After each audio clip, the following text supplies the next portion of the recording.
first time Lincoln's offense has brought back a returning Heisman winner.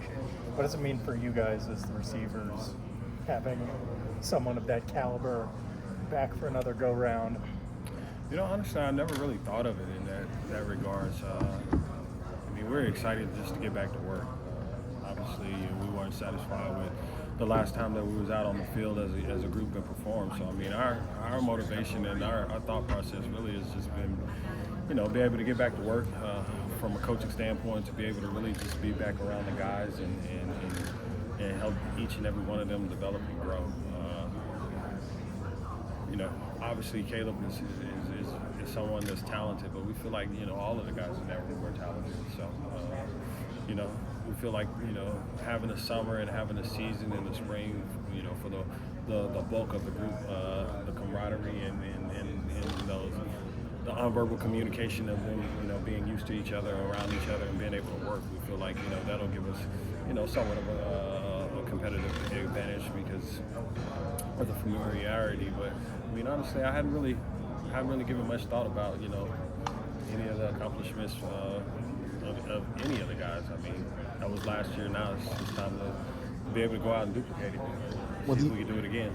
What do you see different in Caleb now that he has accomplished everything he has? And I wouldn't say I see anything different. I mean, he still is, you know, an energetic guy that shows up to work every day, and, you know, with a standard of how he wants to practice and how he wants to approach the game. And, you know, I think that's, you know, been more contagious with the other guys, not just in the quarterback room, but in the skill positions throughout all of us.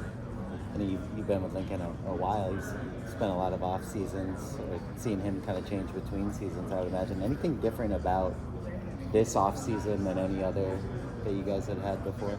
No, I mean, like I said, you know, obviously the way the season ended last year, you know, we kind of decided we wanted to approach this upcoming season with, you know, the longer it goes, the better we get. So, I mean, that's kind of been our motto throughout spring, throughout summer, and going into fall camp. So, I wouldn't say that there's, you know, been any drastic difference in him. It's just, you know, hey, let's lock in and continue to find ways and areas in our program that we need to improve at and make those corrections. Now that he's been in Southern California for a while, have you seen that sort of change his disposition at all? No, because, I mean, Lincoln's always been, you know, a laid-back type guy. I mean, most of you guys have had a chance to interact with him and be around him. So, I mean, you know, the way he is on the field is the way he is off the field. The way he is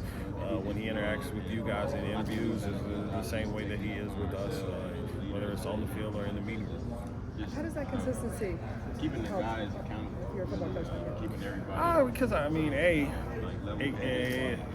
stressful situations, it keeps us a sense of calmness, you know, especially if you have young guys in your program, or, you know, much like last year was the first year in the program. If, you know, you're looking at the top for that leadership and for that direction. If he's even killed, then it gives everybody else a sense of calmness and relax, and it allows them to be able to be even killed. You know, with us coaches, even walking through the halls and coming to work every day, you got a consistency of knowing who you're gonna be working with, and his demeanor, who you're gonna be around. So you're not walking around on eggshells and, you know, wondering, okay, well, is this a good day for him, and how do I act if it's a good day or if it's a bad day? I mean, he's one of the guys. So, I mean, he shows up to work just like everyone else. What's been the early impression of Deuce Robinson? You know, asked me in about a week and a half. You know, obviously, from physical stature and nature, I mean, he's impressive size-wise, but I mean, I'll be able to give you more of a realistic answer after we actually are able to get out there and do some things. I do like his approach to the game. He's very businesslike, and, you know, his came in, you know, very eager, wanting to learn, and has asked great questions. Willick's now listed as a receiver. Do you guys see him then primarily as a receiver? Is he going to kind of bounce between still, or how has he kind of handled that transition? I would love to answer that question, but I'm sure on every staff that we play, they're going to have somebody watching our interviews. So if I answer that question, I will be helping their defensive staff prepare for us. So I mean, It's a state secret. yeah. Well, we're going to keep that secret in the state. Have you coached a room that is as deep as this one this year? No, I can't. No. I've been a part of some groups that is equally as talented as this group, but you know, when you go from top to bottom with the playing experience, several of the guys in my room got last year. You know, catching multiple touchdowns and stepping up and helping us win games. No, I haven't. So what's that like trying to manage a lot of personalities and guys who deserve to get on the field because they're so talented, but there's only so many spots? It's very hard, and you know, now I understand why Dr. Phil gets paid the amount of money that he gets paid. Because I mean, it's you know, it's you know, especially in the day age of college football. I mean, you know, everybody comes in and everybody wants instant gratification. You know, obviously the way we do things here is, you know, you earn the reps that you get and you earn the opportunities that you get. And when you do get those opportunities, you need to maximize them. But, I mean, you know, to say that we're going to be able to keep everybody happy, you know, we would like to. But, you know, all of these guys came here because they're used to being that guy where they came from. Now let's see if you can take that cream, as they like to say, and elevate your game and rise it to the top here. You know, I think in our system, as we showed last year, I mean, you're not going to just be able to defend one player on our team or two players on our team. You're going to have to defend everybody. You know, I think the depth and the talent that we have, not just in my room, but in all of our skill rooms, poses a problem for a lot of our opponents this season. So, I mean, yes, we try to get everybody the ball. We try to, you know, spread it out. That's kind of the way the offense is designed. But the reality of it is that, you know, it's going to be exciting to see, you know, what guy, you know, elevates his game to that next level. And, you know, that's what fall camp is all about. And, you know, like I said, you know, give me a couple of days, I'll be able to elaborate that, not just with Deuce, but, you know, with Jacoby Lane, you know, with Makai Lemon and the rest of the guys that's on the roster. Is that a conversation you like explicitly have with the young guys coming in? Like, hey, you're coming into a pretty deep room. Like, you might not immediately get all those reps you want. I mean, that's a conversation that you have with the guys, whether they're coming in or not. I mean, I tell our guys that's here. I mean, every year we're going out to recruit a guy that's going to challenge you and is going to come in here and try to take your job. And, you know, most of the guys, or all of the guys that are here that you see that are wearing this jersey and playing for this, you know, this glorious university, they come here because they will have aspirations of playing in the NFL. And, you know, that's the same motto that they take, you know, every week and every year they're going out to draft or through free agency or even, you know, bringing guys in to try out. They're bringing guys in to replace the guys that they have on their roster to create that continue that level of competition and pursuit of excellence. And, you know, that's what we're doing here at USC. When Raleek is a receiver, how do you assess his skills as a pass catcher, and what does it allow this offense to do with him in that role? Well, I mean, think about a lot of the stuff that you saw last year. I mean, he had 5 touchdowns last year. Where did most of them come from? Pass catches, you know, whether he was lined up on the perimeter, whether he was lined up in the backfield. So, I mean, you know, if we didn't think that he could, you know, was a natural ball catcher and could catch the football, then, you know, we obviously wouldn't have made that change. So, I mean, it's not like we're trying to put a square piece into a round circle. When one of the receivers in your room earns playing time, what do they do to earn that time? How does you got 6 guys, you know, maybe play 3 or 4. How do they earn those starting roles? How do they earn opportunities? It's done on a week-by-week basis, and it's done through consistency. So, I mean, you know, that starts with what you do on, you know, the first day of practice.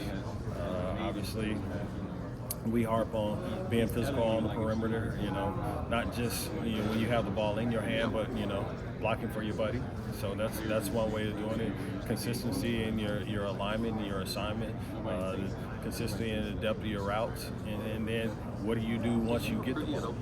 that's a big thing that we focus on. I mean, you know, not every play is going to be a bomb. You know, you're going to have to run some shallow routes. You're going to have to run some intermediate routes. What are you doing after you get the ball?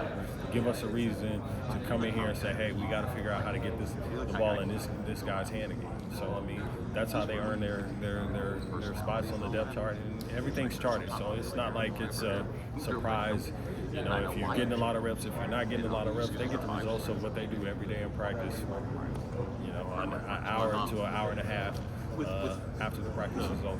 I'm sure what guys did last year matters, but how much is it a clean slate? Do you look at last year or now in the spring and fall camp, the guys have to totally earn it again? I mean, like guys got to earn it not just during fall camp, but guys got to earn it each week. I mean, if you look at our lineups last year, I mean, there was guys that started at the beginning of the year and toward the 2-3 games in may not have been starting. You look at guys that ended up getting nicked up, and guys was able to step in and fulfill that role, and us not miss a beat offensively, because once again that's how we prepare and how we train. Guys are expecting that, and they know when they get in there they have the confidence to carry out their assignments and maximize their opportunity. Zachariah came in with a lot of talent, but what was the area that you had to work on the most with him in the spring and through the summer, the one area you want him to focus on growing? Obviously his ball skills are elite. There's some things that we had to clean up as far as pad level in his route running. The physicality of the game and understanding spaces, how windows will close up a little bit quicker than what he was used to in high school, and then just making sure that he understood, like, yeah, you're a talented guy, you're a fast guy, but once you get the ball in your hand, you better secure the ball. So I mean, there's some things of that nature was the initial deal that we had to get him caught up on, and then just understanding the speed of the game and his assignments, knowing like, okay, when you see guys like that, a handful of things, oh yeah, I got this down, and you can see the different speeds that he would work at it with that, and as opposed to some of the things that he was a little unsure about in one play in his face. In your eyes, did anyone separate themselves from the receiver pack during the spring? Well, spring's over, so I mean, now they have to do it during fall camp. What did Brendan put together in that bowl game that was just allowed him to have his best game of the season, and can he sustain that? That would be a Brandon question if he can sustain it. I've always thought that it was always there. He's a very emotional built type kid. So I mean, he got a couple of shots in early, and his confidence got going. And once again, he understood and understands, like, hey, each week presents a different picture for you as far as opportunities. They was doing some stuff where his opportunities and with their coverages where he had potential to get the ball, and he maximized his opportunities. He kind of hinted last year that sustaining his confidence was one of the big battles for him. How do you help coach that with a guy? Just continue to point out. A lot of times in coaching, you're talking to kids about things that they didn't do right, or correcting things that they may need to get better at. But just continue to point out, all right, hey man, this is what you do that's really good, and this is with your skill set. If you continue to do this really well, this separates you from the rest of the pack. So how about we continue to build on this and add this and as you're incorporating your portfolio of the game. yeah. Did you see anything different about the way he approached the offseason this year? Well, I thought all of the guys worked hard this offseason, and B's been one of those kids from the day that he stepped foot on our campus. He works his butt off. But I do think, it helped him having some younger guys come in.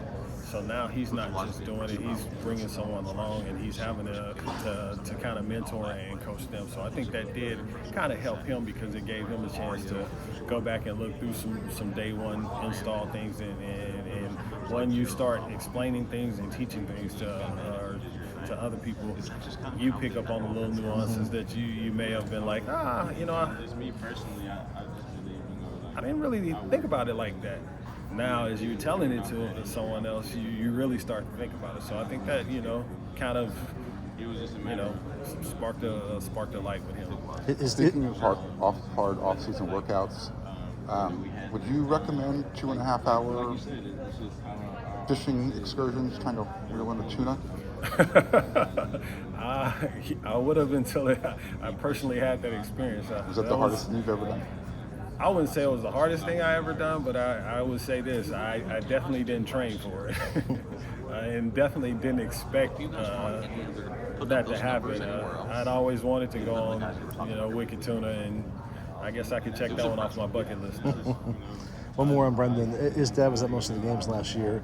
How much did you welcome him offering tips to Brendan versus what you guys were coaching? And Here's the funny thing, man. You got one of the arguably greatest guys to ever play the position. You have his kid in your room. And often, you'll get players' fathers call, and that young man's dad never called and asked him one question about football. Now think about that. yeah. You got arguably one of the greatest players to ever play that position at the highest level that you can play at. Never picked up the phone to call me and question anything about what we're doing. Only comment that he's ever made about it is like, hey, you was coach. You were at practice every day, coach. I think I was at. I think it's year 7 for Lincoln as a head coach. How have you seen him kind of